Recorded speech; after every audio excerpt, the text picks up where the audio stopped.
Venezuela sering disebut sebagai ekonomi paling buruk pengelolaannya di dunia.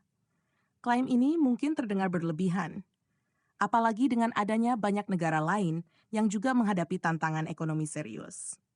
Namun, tidak ada negara lain di dunia yang gagal memanfaatkan posisinya yang begitu istimewa seperti Venezuela.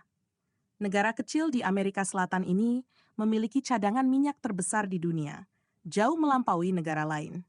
Bahkan Arab Saudi yang berada di posisi kedua harus menemukan cadangan minyak sebesar seluruh cadangan minyak di Amerika Serikat untuk bisa menyamai Venezuela.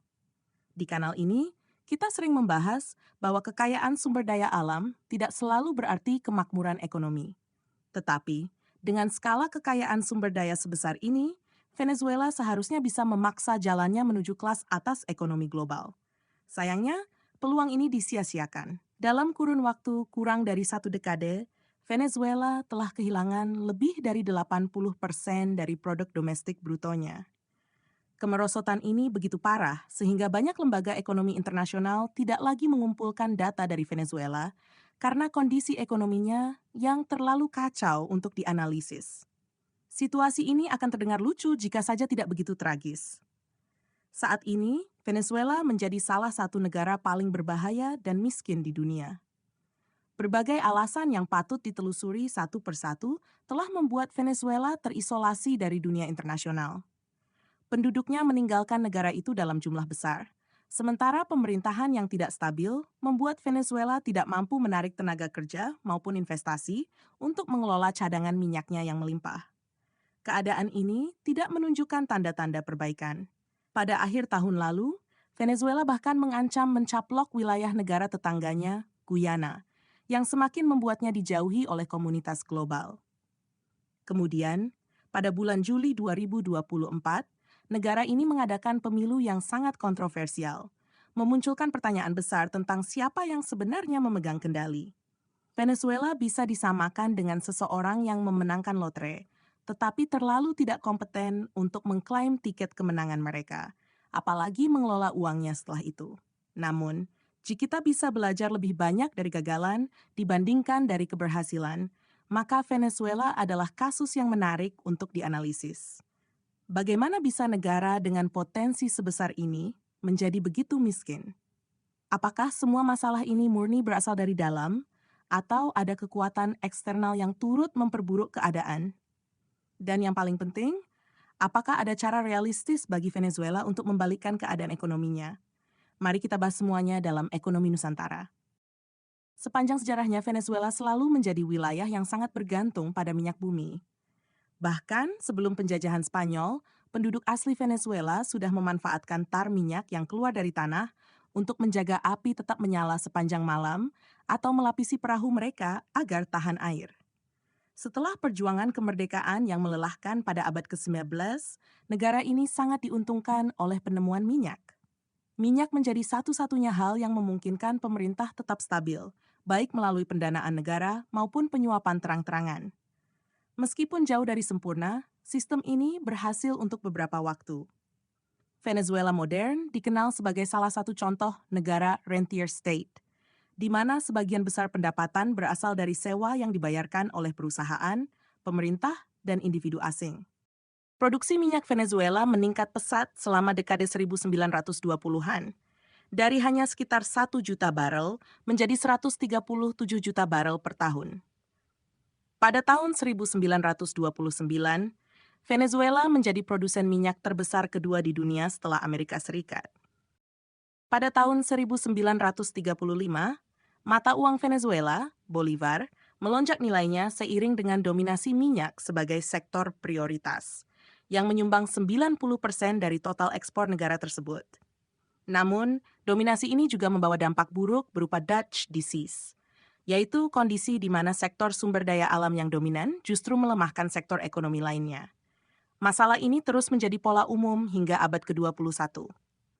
Akibatnya, Venezuela menikmati pertumbuhan ekonomi yang cukup baik, meskipun sangat bergantung pada ekstraksi minyak untuk mendanai perekonomian yang sebenarnya tidak berkelanjutan. Selain itu, negara ini juga harus mengimpor sebagian besar kebutuhan pokoknya dengan menukar hasil minyaknya. Pada saat itu, hanya 3 perusahaan asing yang menguasai 98% industri minyak Venezuela, yaitu Gulf, Royal Dutch Shell, dan Standard Oil.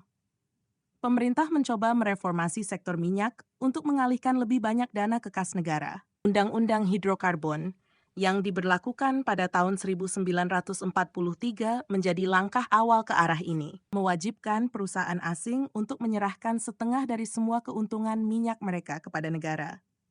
Kebijakan ini berhasil meningkatkan pendapatan pemerintah hingga 6 kali lipat hanya dalam waktu 5 tahun. Untuk beberapa waktu, sistem ini berjalan dengan cukup baik. Pada tahun 50-an, Venezuela berhasil duduk di jajaran kekuatan ekonomi dunia. Saat itu, Venezuela merupakan negara terkaya keempat di dunia. Memasuki tahun 60-an, status Venezuela sebagai petrostate semakin menonjol hingga negara ini bergabung dengan Arab Saudi, Kuwait, Iran, dan Irak untuk mendirikan organisasi negara-negara pengekspor minyak atau yang dikenal sebagai OPEC. Langkah ini adalah strategi brilian dalam dunia ekspor karena memungkinkan Venezuela dan negara-negara lain seperti Uni Emirat Arab, Qatar, serta Libya untuk menentukan harga minyak dengan mengontrol jumlah produksi demi menjaga harga tetap tinggi. Secara teknis, ini adalah bentuk pengaturan harga melalui kekuatan pasar monopolistik. Namun, karena negara-negara ini adalah entitas berdaulat, mereka tidak tunduk pada aturan seperti yang berlaku untuk perusahaan. Venezuela bersama negara-negara pendiri OPEC lainnya kemudian menasionalisasi industri minyak mereka. Di Venezuela, badan nasionalisasi ini bernama Petróleos de Venezuela S.A., yang lebih dikenal sebagai PDVSA.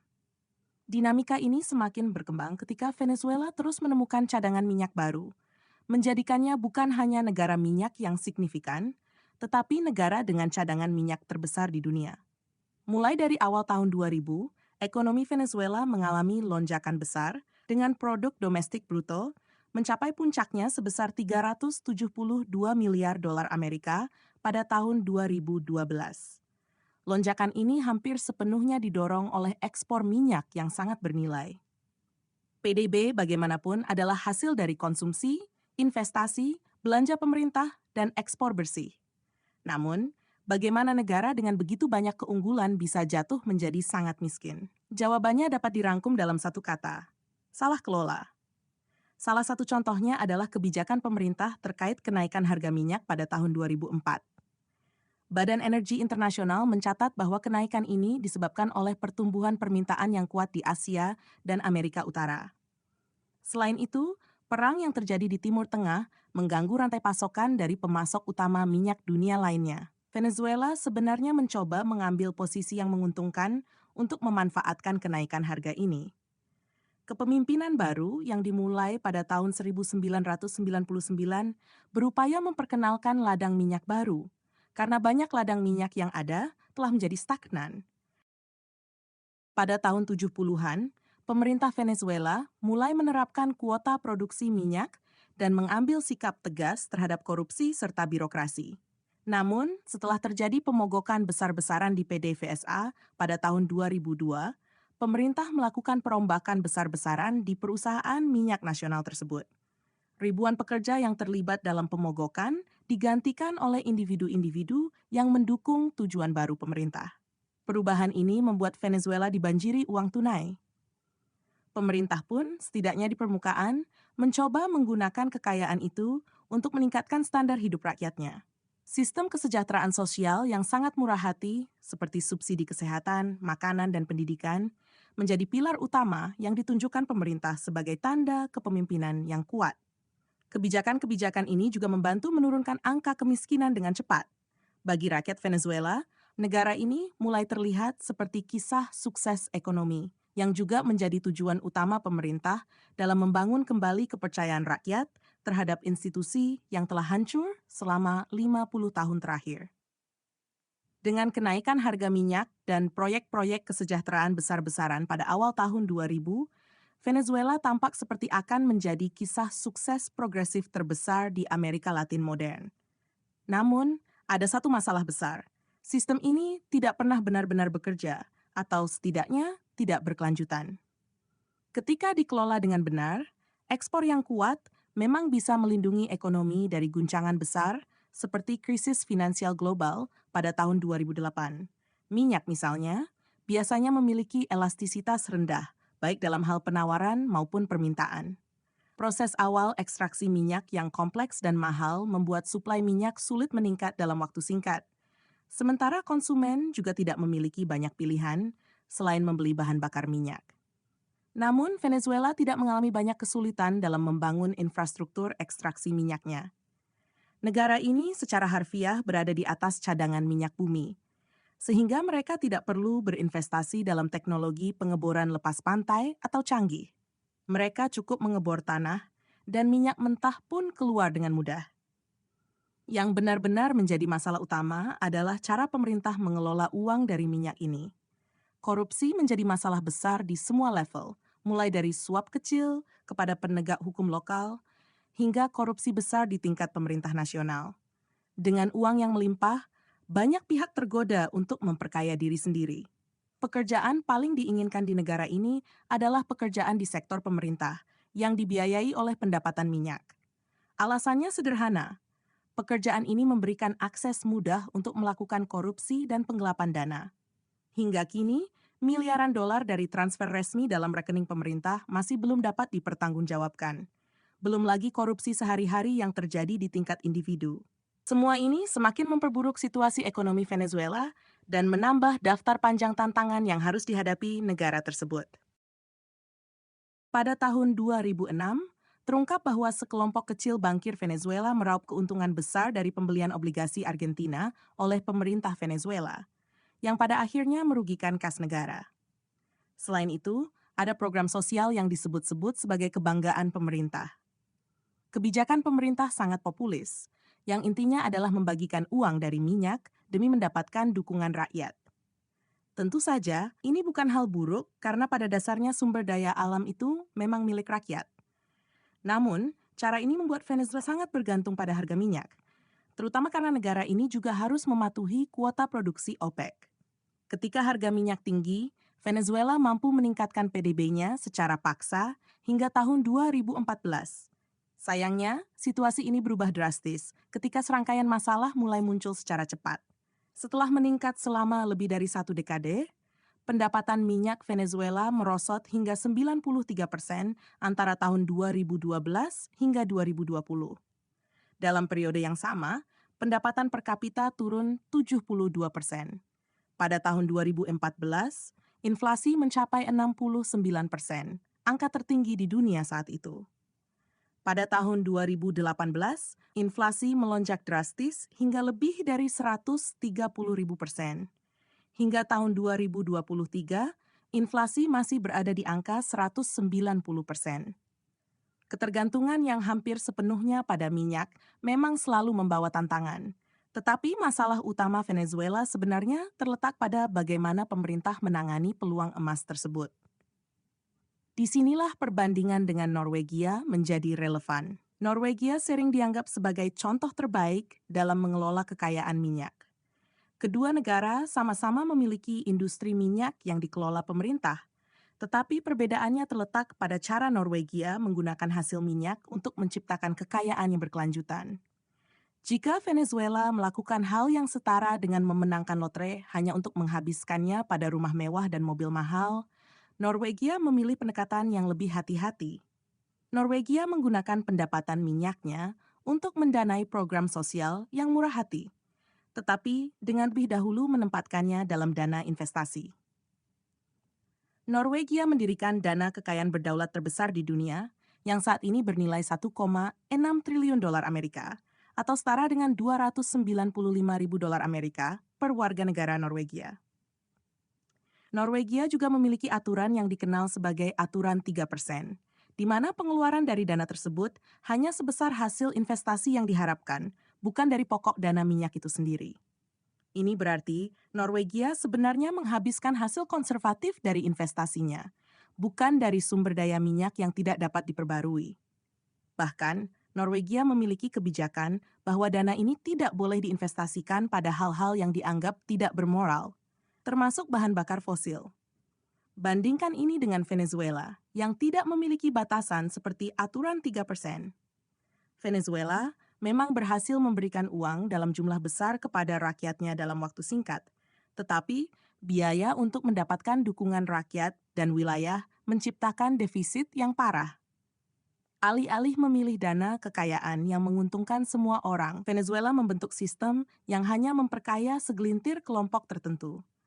Ketidakadilan dalam distribusi kekayaan dan kekuasaan inilah yang menjadi akar dari banyak perjuangan yang dihadapi negara ini. Kegagalan dalam mendistribusikan dan menggunakan kekuasaan secara adil adalah salah satu faktor utama yang membuat Venezuela sulit keluar dari krisis. Kedua negara memiliki visi yang sama dalam pengelolaan industri minyak. Namun, langkah dan pendataan yang mereka ambil untuk mencapainya sangatlah berbeda. Venezuela dan Norwegia sama-sama memiliki visi untuk menggunakan kekayaan minyak mereka guna memperkaya negara dan meningkatkan kesejahteraan rakyat. Namun, pendekatan keduanya sangat berbeda. Norwegia menerapkan perencanaan yang matang dan protokol ketat untuk menciptakan kesuksesan jangka panjang. Sebaliknya, Venezuela meskipun telah menasionalisasi industri minyaknya, tidak memiliki pandangan ke depan untuk menetapkan regulasi yang mampu menjamin keberhasilan berkelanjutan. Masalah internal atau pengaruh eksternal.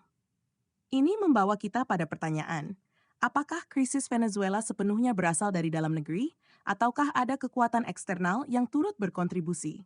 Secara historis, Venezuela memang terlalu banyak memberikan kekuasaan kepada perusahaan-perusahaan barat, alih-alih berkolaborasi untuk melatih warga negaranya agar lebih mandiri. Hal ini berbanding terbalik dengan Norwegia, yang justru belajar dari pengalaman negara lain untuk menjaga jarak dengan partisipan asing. Namun, faktor ini hanya memainkan peran kecil dalam krisis ekonomi Venezuela saat ini. Sejak tahun 2005, Amerika Serikat mulai menerapkan sanksi yang ditargetkan kepada individu dan entitas Venezuela yang terlibat dalam praktik kriminal, antidemokrasi, atau korupsi. Langkah ini sebagai respons terhadap meningkatnya pelanggaran hak asasi manusia dan korupsi yang dilakukan oleh pemerintahan Venezuela. Apakah sanksi AS penyebab utama? Ada argumen yang menyatakan bahwa Amerika Serikat memberlakukan sanksi kepada Venezuela lebih dari negara lain, karena negara ini dianggap sebagai ancaman bagi industri minyak domestik AS. Namun, dampak sanksi ini sebenarnya hanyalah lapisan tambahan dari serangkaian kegagalan domestik yang sepenuhnya berada di bawah tanggung jawab pemerintahan Venezuela. Krisis hak milik dan investasi. Salah satu contoh nyata adalah buruknya perlindungan hak milik di Venezuela. Negara ini memiliki tingkat perlindungan hak milik terburuk di dunia, di mana aset seringkali disita tanpa kompensasi. Kondisi ini sangat menakutkan bagi perusahaan asing yang sebagian besar telah menarik diri dari Venezuela. Meskipun negara ini kaya akan minyak, risiko berbisnis di sana terlalu besar. Bahkan perusahaan minyak nasional Venezuela pun menghadapi masalah serius. Kekurangan pekerja ahli akibat brain drain atau eksodus tenaga kerja terampil telah melumpuhkan operasionalnya. Lebih dari 6 juta pengungsi dan migran telah meninggalkan Venezuela akibat gejolak politik, ketidakstabilan sosial ekonomi, dan krisis kemanusiaan yang terus berlangsung. Puncak indeks kesengsaraan. Hasilnya, Venezuela kini menduduki peringkat teratas dalam indeks kesengsaraan global. Kriminalitas merajalela, inflasi terus melonjak hingga menjadi salah satu yang tertinggi di dunia, dan pemerintah semakin putus asa mempertahankan kekuasaan dengan cara-cara kontroversial, seperti menginvasi Guyana setelah ditemukannya ladang minyak baru di sana, serta mengadakan pemilu yang menuai kritik global. Tanpa perubahan besar, siapa yang masih mau tinggal, bekerja, atau berinvestasi di Venezuela? Ini adalah potret suram sebuah negara yang seharusnya memiliki segalanya untuk menjadi makmur, tetapi justru terjebak dalam krisis akibat pengelolaan yang buruk. Apakah masih ada harapan bagi Venezuela untuk memperbaiki ekonominya? Melihat perkembangan terkini, masa depan negara ini tampak suram, bahkan hampir tanpa secercah harapan. Baru-baru ini, pemerintah mencoba mengubah konstitusi yang justru semakin mengikis hak-hak rakyatnya dalam berkolaborasi secara demokratis. Langkah ini hampir pasti akan mendorong kekuatan Barat untuk meningkatkan sanksi hingga krisis tersebut terselesaikan. Dengan pendapatan dari minyak yang kini hampir tidak ada untuk mendukung rakyat yang terpuruk dalam kemiskinan, dan tanpa rencana jelas untuk melakukan diversifikasi ekonomi, Venezuela menghadapi salah satu kejatuhan ekonomi terburuk dalam sejarah modern. Negara ini, tanpa diragukan lagi, menjadi contoh nyata dari apa yang terjadi ketika kutukan minyak menggenggam erat tanpa adanya kepemimpinan yang mampu mengubah kekayaan tersebut menjadi sesuatu yang berkelanjutan. Peluang yang terbuang. Venezuela sebenarnya memiliki semua peluang untuk menjadikan kekayaan minyaknya sebagai sumber kekayaan berkelanjutan. Jika saja mereka mengelola sumber daya ini seperti Norwegia atau bahkan Amerika Serikat dan Kanada, hasilnya bisa sangat berbeda. Negara ini dapat menggunakan kekayaan minyaknya untuk 1. Mendidik tenaga kerja dengan baik, sehingga rakyatnya lebih kompeten dan mampu menghadapi tantangan ekonomi global. 2. Menginvestasikan kekayaan ke dalam aset-aset yang nilainya meningkat seiring waktu, seperti dana kekayaan negara. 3. Membangun infrastruktur praktis yang mendukung pengembangan sektor ekonomi lainnya di luar minyak. Namun sayangnya semua kesempatan ini disia-siakan. Akibatnya, bukan hanya ekonomi negara yang hancur, tetapi juga rakyat Venezuela yang akan menanggung penderitaan ini selama puluhan tahun ke depan.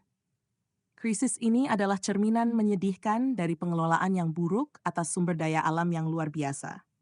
Jika Venezuela mampu belajar dari kesalahan ini dan mengambil langkah-langkah drastis untuk memperbaiki arah kebijakan mereka, mungkin suatu hari nanti mereka dapat membalikkan keadaan. Tetapi untuk saat ini, masa depan Venezuela tetap tertutup kabut ketidakpastian. Venezuela adalah contoh nyata bagaimana kekayaan alam yang melimpah tidak selalu menjamin kemakmuran jika tidak dikelola dengan bijak.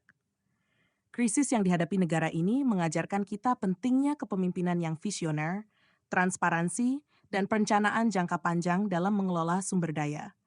Bagaimana menurut Anda? Apakah Venezuela masih memiliki peluang untuk bangkit?